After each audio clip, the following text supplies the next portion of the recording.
Our story this week is The Scribes of Ancient Egypt, and this introduces your vocabulary.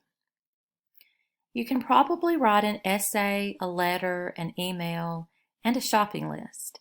But does this ability make you part of the elite? In ancient Egypt, the skills required for writing were considered a divine gift and gave you rank and privilege. Called scribes, writers had more status than artists and craftsmen, and often worked as government officials, doctors, and priests. Being able to read and write was crucial to life in ancient Egypt. Whether logging grain harvest, documenting ceremonial occasions, or tracking cosmic events, scribes played a central role in almost every aspect of civilization. Ultimately, it was their knowledge that enabled many scribes to live lives of great prosperity. They did not acquire this knowledge in a casual manner. Writing was a skill that was passed from generation to generation. If your father was a scribe, you could follow in his footsteps. In rare cases, someone from the lower classes could become a scribe. If a boy had each necessary trait, intelligence, drive, and a supportive parent with the right political connections, he could receive the special training. After about 5 years, a scribe would emerge from his schooling as a highly regarded individual worthy of great respect. Young students pursued their goal as though they were on a mission. This meant endless hours copying complicated hieroglyphics which can still be seen today on buildings erected during ancient times.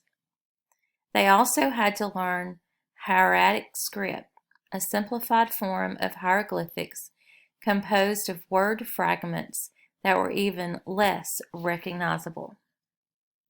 In addition, hieratics came in two forms: a business hand for writing reports and keeping accounts, and the more elaborate book hand.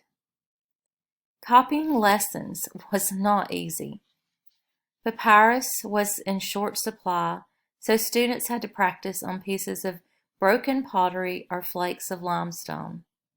The work was hard, and students were under a lot of pressure to perform well.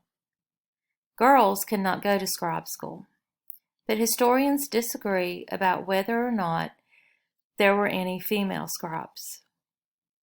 Evidence exists to suggest that some women did read and write.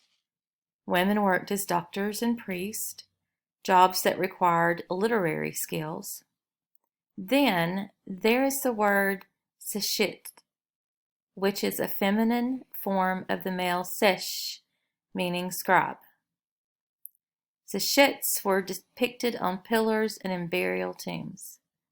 While women could not hold official posts, it may be that knowledge was passed on privately to girls who lived in a scribe's household and other middle-class families.